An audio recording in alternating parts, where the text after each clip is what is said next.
في البدء كان الكلمة والكلمة كان عند الله وكان الكلمة الله.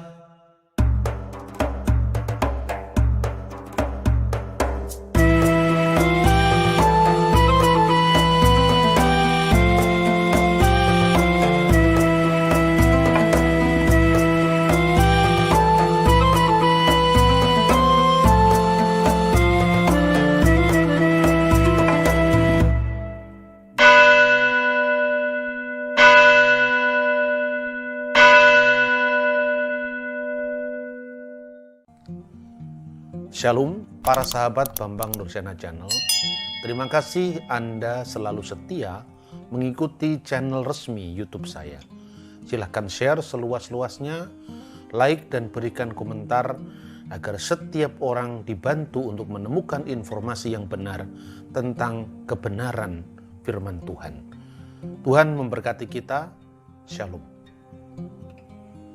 Pertama-tama kepada Bapak Wali Kota, kami ucapkan selamat hari ulang tahun dan selamat hari ulang tahun perkawinan dengan keluarga Senator Mungkin bersama dokter yang sudah hadir.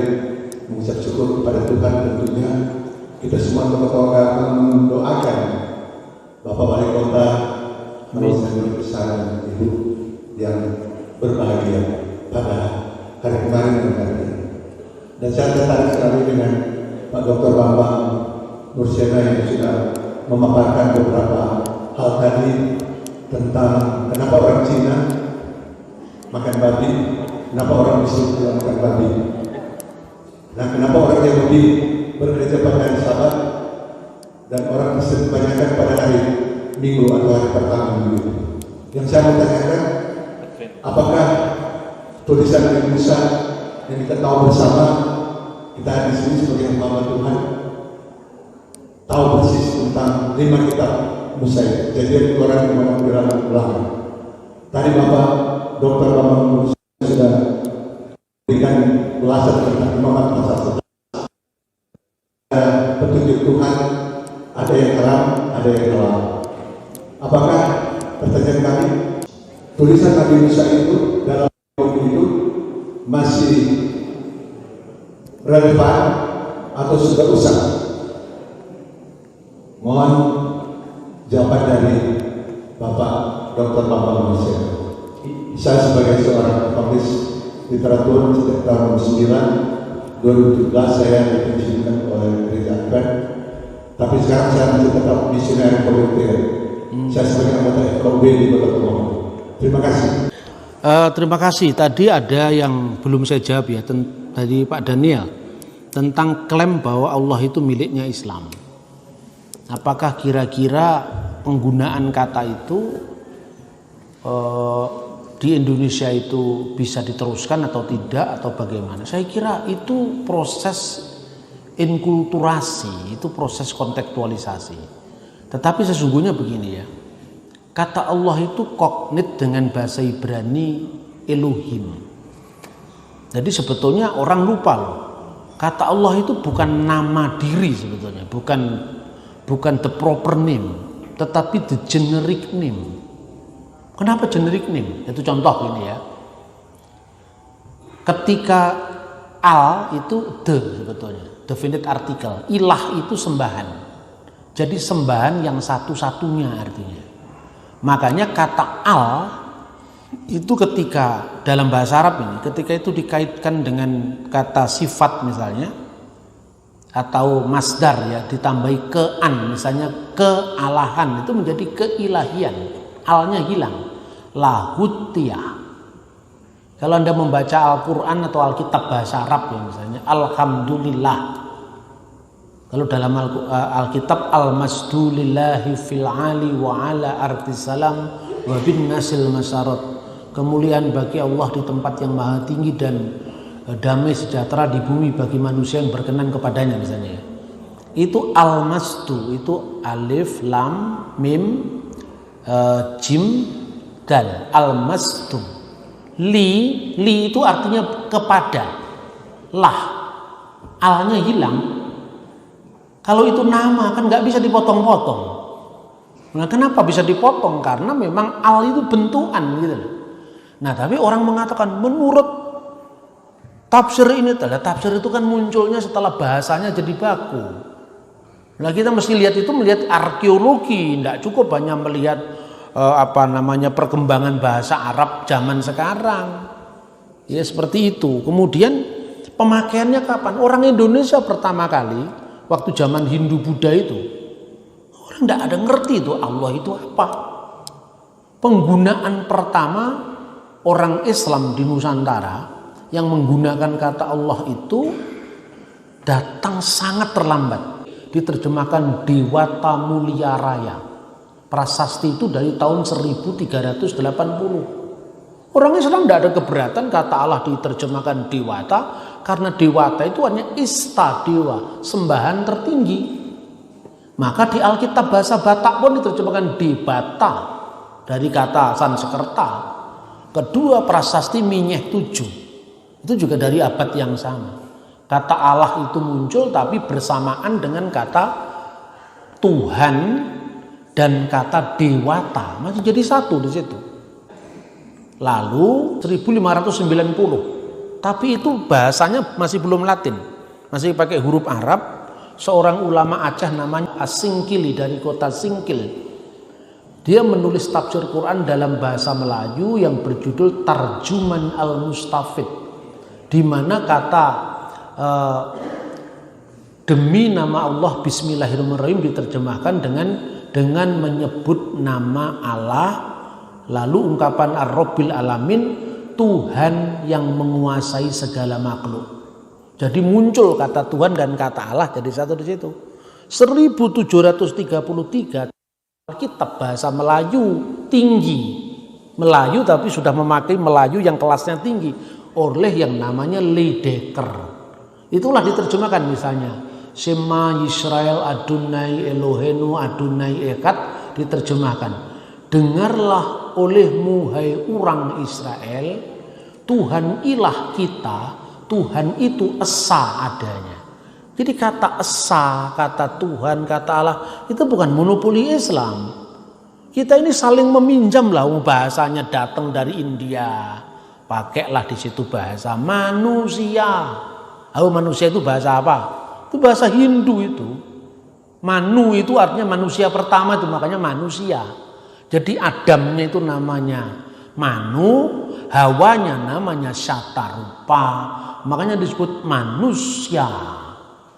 Al-Quran masuk ke Indonesia, ya ayuhan nas, hai manusia, pinjam dari Hindu. Kita tidak ada yang bahasa itu tidak saling meminjam. Bakso, bakmoi pinjam dari Cina. Jadi kalau ada bakso Muslim 100% halal, nggak ada yang halal. Semua bak itu artinya babi kok. Itu coba kalau yang punya bahasa itu protes. Loh kamu masaknya sapi kok disebut bak? Kan karena proses terjadinya kita semua sudah sakit ingatan. Kan begitu saudara-saudara. Jadi istilah itu tidak ada yang bisa kita masalahkan ya. Karena memang itu proses perkembangan sejarah yang dinamis. Makanya kalau orang mengatakan Pancasila itu asalnya dari Islam, tunggu dulu. Mana yang kau sebut Pancasila dari Islam? Ayo kita ambil satu-satu. Ketuhanan yang Maha Esa, tak sepotong pun bahasa Arab. Ke dan an bahasa Melayu, Tuhan Melayu. Prasasti tadi Minyeh 7, ya kan? Yang Maha, yang Melayu, Maha Sanskerta. Maha Barat, ya kan? Esa, bukan Echad, bukan Wahid, tapi Esa itu bahasa Dayak. Asa dua telu bahasa Dayak. Jadi mana yang Islam sekarang? Kemanusiaan, manusia itu bahasa Hindu, ya, Adam dan Hawanya orang Hindu. Yang adil dan beradab adil Arab, beradab Arab, baru muncul dua kata Arab. Persatuan Melayu, Indonesia, Yunani itu bahasa perjanjian baru itu. Orang Kristen protes, nama Indonesia aja diambil dari Injil loh. Bahasa Yunani, makanya jangan sok saling mengklaim, itu bahasa kita bersama. Indonesia itu tidak ada tanpa adanya sumbangan Islam, Kristen, Hindu, Buddha, Konghucu. Makanya pesan tadi kan saya begitu. Jangan ngukur orang lain dari ukuran kita. Karena setiap orang itu punya definisi tentang benernya masing-masing, cantiknya masing-masing.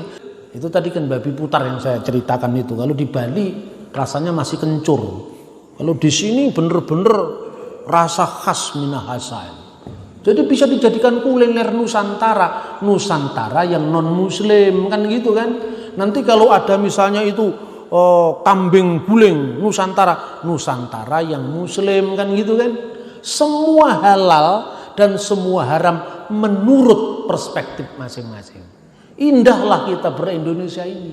Terakhir untuk Pak Pendeta Rudi, terima kasih. Apakah imamat pasal 11 itu relevan atau usang? Tetap relevan. Mana yang usang? Sampai hari ini orang Yahudi menganggap itu relevan. Tapi jenis hukumnya bukan mispatim. Ini bukan saya yang bilang. Maka saya tadi bilang, kalau tanya imamat pasal 11 jangan tanya Gemim, jangan tanya Katolik, tanya Yahudi langsung kan gitu kan saya bilang. Ini yang punya kitab kan pertama orang Yahudi. Gak percaya sama saya? Ayo kita tes sejarahnya. Bukan naskah Qumran, judulnya Sefer Hayufelim. Sefer Hayufelim itu ditulis, itu tafsiran orang Yahudi terhadap kitab Kejadian, salah satunya pasal 9 tentang hukum Nuh itu yang dikenal dengan hukum Nuh. Jadi ketika manusia semesta ini lambangnya makanya pelangi itu. Termasuk itu dari satu langit ke langit yang lain itu manusia universal. Itu yang disebut Sheva Misfot Bene Noah. Dari abad ketiga sebelum Masehi, Sefer Hayufelim itu kemudian diadopsi oleh Perjanjian Baru sebagai sikap dalam menghadapi perpecahan gereja antara Yahudi dan bukan Yahudi. Sejarahnya panjang Bapak Ibu, tapi saya singkat gini. Yesus itu kan punya murid dari dua kelompok kan. Kelompok Yahudi dan kelompok bukan Yahudi. Siapa yang kelompok Yahudi? 12 rasul. Ya, tapi 70 murid sudah ada yang bukan Yahudi. Lah ini sudah dipersiapkan sama Tuhan. Makanya di gereja kuno Paulus disebut sebagai salah seorang dari pemimpin sekte Nasrani. Nasrani itu merujuk kepada orang Kristen yang latar belakang Yahudi. Umur 8 tahun dia disunat, namanya Brit Milah. Umur 12 tahun dia dibawa ke bait suci, namanya Bar Mitzvah. Umur 30 tahun baru boleh tampil di depan umum. Itu ada catatannya namanya Pirkei Avot. Istilahnya etika bapak-bapak bangsa, bagian dari Talmud. Ini kan bicara perspektif Yahudi dulu kan. Terus kemudian masing-masing ini menggunakan warisannya. Menjadi masalah ketika ada orang Kristen bukan Yahudi yang masuk dalam jemaat. Kelompok orang Kristen bukan Yahudi itu yang dikenal dengan gereja Antioquia, pusatnya di Syria. Maka yang non-Yahudi disebut Kristianos, Kristen, yang Yahudi disebut Nosrim, pengikut Yesus orang Nazaret. Keduanya terlibat persekutuan meja yang saling menghormati. Jadi kira-kira kalau orang Nosrim dari Yerusalem tidak makan babi, sementara Antioquia biasa makan babi, hormatilah yang tidak makan babi. Itu berjalan. Tidak percaya sama saya, buka ensiklopedia Jewish. Bagaimana pandangan Yahudi tentang masalah Kisah Rasul pasal 15. Saya selalu bicara by data, bukan ayat per ayat yang saya tafsirkan. Dalam ensiklopedia Yahudi, terbitan tahun 1917, dijelaskan dua kelompok ini yang akhirnya satu dipimpin Yakobus, rasul bagi orang-orang yang bersunat. Makanya ya tetap hari Sabat tetap ke sinagog. Waktu itu pun gereja belum ada, yang ada sinagog. Buktinya apa? Temuan arkeologi di Senakel. Gereja belum disebut gereja. Antara sebelum perang Yahudi tahun 70 sampai tahun 135, rumah ibadah Kristen namanya sinagoge. Yakobus pasal 2, ketika orang masuk ke tempat kumpulan itu sinagoge imon. Jadi kekristenan belum lepas dari Yudaisme. Kapan lepasnya dari Yudaisme? Nah ini faktor apa yang mempengaruhi? Pertama perang Yahudi tadi saya cerita. Perang Yahudi itu orang Kristen tidak mau mengakui Simon Bar Kokhba sebagai Mesias. Karena perang Yahudi kedua setelah runtuhnya Bait Suci tahun 132 sampai 135, Anda bisa membaca di tulisan sejarawan Epifanius dari Salamis. Ini semua saya sampaikan, bukan tafsiran pendeta abad 19, abad 20. Terlalu jauh itu, 19 abad. Jauh darimu, terlalu jauh. Makanya kalau baca sejarah harus kembali kepada teks yang sejaman. Itu yang saya maksud. Ini ngomong sejarah, saya tidak ngomong agama saya. Agama kan kita punya masing-masing pendekatan, toh kita pendekatan historis saja. Oke. Lalu ada orang Yahudi itu kan waktu itu ada 3 kelompok. Pertama orang Saduki yang menguasai ekonomi. The ruling class itu dikuasai Saduki. Imam besar Saduki.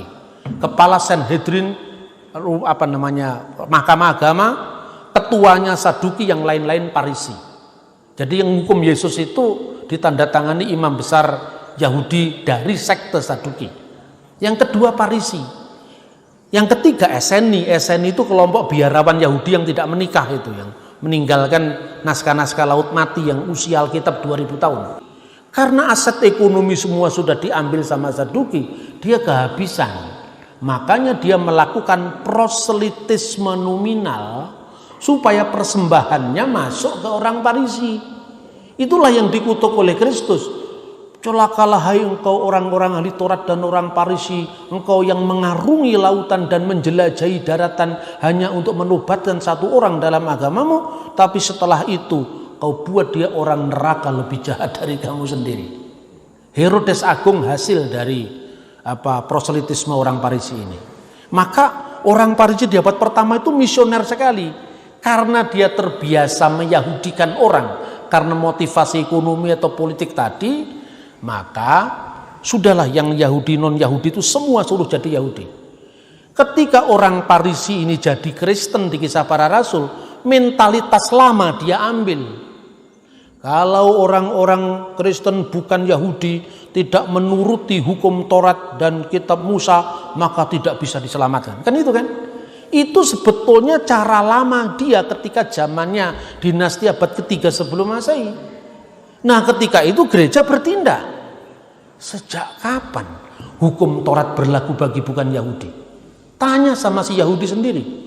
Yang namanya misfot Mose itu berlaku bagi orang Yahudi. Karena hukumnya itu tadi, yang mispatim, jangan membunuh, jangan mencuri, jangan berzina, itu semua. Itu universal. Tapi ketika jangan makan daging di pangkal paha, itu Yahudi. Kan nenek moyangnya orang Minahasa senduk, tidak ada ceritanya dipukul kakinya sama malaikat, nggak ada. Yang dipukul kakinya itu Yakub. Makanya nenek moyangnya mereka lah yang punya. Nenek moyang saya orang Jawa sana, siapa? Imam Sudirjo misalnya. Ya sudah, pengalamannya apa? Waktu masih dia ngajar, malam-malam ketemu tuyul. Jadi ketika kamu malam-malam harus bawa obor, ingatlah perjuangan kakekmu dulu. Ngajar begitu gigihnya sampai tuyul-tuyul pun harus dihadapi gitu. Jadi ini belajar sejarah, itu yang disebut edot, memorial. Dalam Alkitab bahasa Indonesia diterjemahkan peringatan-peringatan. Nah yang ketiga, hukim. Hukim itu artinya apa? Hukum khusus tanpa alasan. Makanya yang saya kutip semua Yahudi tadi. Pilo Yahudi. Ya, saya kutip ini misalnya, hukum Nuh yang jumlahnya 7 itu. Negara Israel sekarang itu yang dipakai. Makanya di negara Israel, ini Israel itu benar-benar demokratis. Saya bukan kampanye untuk Israel, enggak. Orang Israel itu kalau ngomong fanatik makanan, lebih fanatik mana ketimbang Islam sekarang? Islam kan cuma babi yang enggak boleh. Orang Israel onta, kelinci, cumi-cumi, udang, terus apa lagi itu, lele, terus apa lagi itu, ikan patin yang enggak bersisik enggak boleh dimakan. Ini hukum. Tetapi apakah orang Yahudi benci orang Cina yang makan lele atau menerbitkan sertifikat tidak boleh buka restoran di Israel? Enggak. Karena apa? Kamu goyim. Goyim itu non Yahudi, aturannya hukum Nuh. Kami Yehudim, aturannya hukum Musa. Nah, orang Kristen yang berlatar belakang Yahudi mengikuti hukum Musa. Orang Kristen yang latar belakang bukan Yahudi mengikuti hukum Nuh. Makanya keputusan para rasul apa? Hendaklah mereka meninggalkan makanan yang dipersembahkan kepada berhala. Ini konteksnya apa? Abudah zarah, larangan menyembah berhala. Dan yang kedua, kililat Hashem, tidak boleh menyangkal Tuhan. Ya, ketiga itu adalah gilui arayot, bahasa Ibrani, yang artinya apa? Imoralitas seksual. Gara-gara ini air bah didatangkan dulu, gara anak-anak manusia pada bejat moralnya, kan itu kan. Yang ketiga, tidak boleh makan binatang yang mati dicekik, kan itu kan. Yang keempat, sefikut damim, tidak boleh penumpahan darah. Inilah yang hukum Nuh, dan ini pula yang ditetapkan dalam Kisah Rasul pasal 15 ayat 20. Kalau Alkitab tidak cukup, saya kasih catatan berikutnya. Muridnya yang nulis Alkitab namanya Ignatius dari Antioquia. Dia dalam bukunya yang berjudul Surat kepada Orang Magnesia, dia mengatakan, atas kuasa siapa orang yang bukan Yahudi harus mengikuti hukum Yahudi? Sejak kapan aturan itu ada? Karena dari zamannya abad ketiga 10 Masehi dokumennya sampai Traktat Sanhedrin 56a. Cari aja di Google, tulis Traktat Sanhedrin 56a Sefaria, Hebrew, Inggris, ketemu. Babi memang nggak dilarang bagi orang bukan Yahudi. Karena kita bukan Yahudi, maka kita nggak dilarang. Tapi Petrus, Yohanes nggak makan babi karena dia Yahudi. Coba cari lagi. Makanya Petrus ketika mengatakan tidak pernah yang haram masuk ke dalam mulutku ya Tuhan, itu benar-benar dia tidak makan. Bukan sekedar dia harus menyampaikan Injil pada orang bukan Yahudi. Tuhan katakan kira-kira begini, kebebasanmu jangan membuat orang lain tersandung. Kamu memang bebas, tetapi kamu Yahudi. Jadi kamu jangan coba-coba makan apa namanya itu yang dimasukkan ke bumbung. Oh, tinurang. Tinurangsak. Itu biar saja orang Minahasa. Kamu Yahudi itu. Pertanyaannya sekarang, apakah gereja yang tidak makan babi, gereja yang hari Sabat salah? Tidak salah. Karena itu kalau menurut perspektif Yahudi, misalnya teman-teman Advent, itu namanya Hasede Umot Haolam. Jadi orang-orang asing yang saleh menurut ukuran Yahudi. Nah, makanya disebut Gertosaf, orang-orang asing yang mengikuti halakah Musa. Tapi kalau nggak ngikuti halakah Musa, juga tidak kehilangan kebenaran. Makanya Ignatius dari Antioquia mengatakan, tidak masuk akal bagi saya kalau orang bukan Yahudi harus dipaksa ngikuti hukum Yahudi.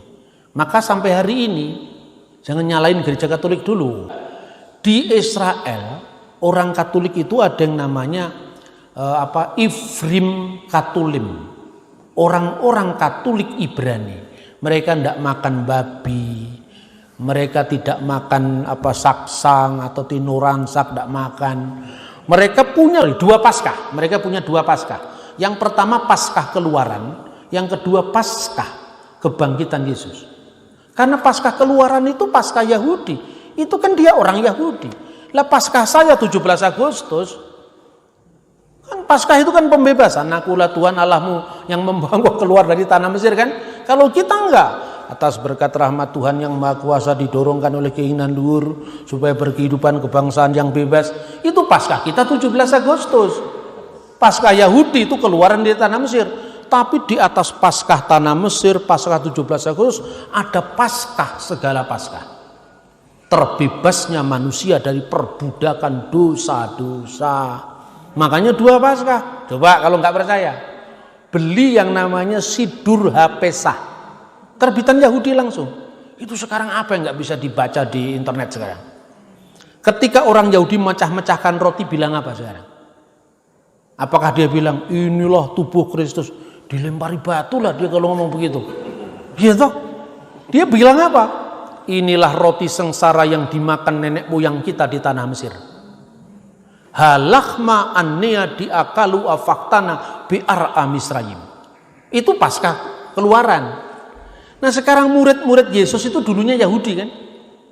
Tapi kenapa ketika memecah-mecahkan roti kok tidak di sinagog? Coba baca Kisah Rasul. Memecah-mecahkan roti di rumah mereka masing-masing. Sebab kalau mereka memecahkan roti di rumah bersama Yahudi tadi, enak aja kau. Ini kan Paskah Keluaran, kau bilang inilah tubuh Yesus. Keluar kau kan gitu kan. Makanya orang kan punya ibadah khusus selain memecah-mecahkan roti Keluaran ini, memecah-mecahkan roti di rumah mereka masing-masing. Karena ini persekutuan khas Kristen. Harinya pun selain hari Sabat plus hari Ehad ketika kami memecah-mecahkan roti. Karena kebangkitan Yesus. Ini tidak ada kaitannya dengan Dewa Matahari. Karena Dewa Matahari baru dipuja di Roma tahun 274. Tahun 126 di Roma sudah dinyanyikan Gloria in excelsis Deo. Sampai sekarang dipakai pujian itu di Gemim. Dari tahun 126 loh itu. Makanya orang Kristen itu harus berpikir historis. Jangan ahistoris. Gitu?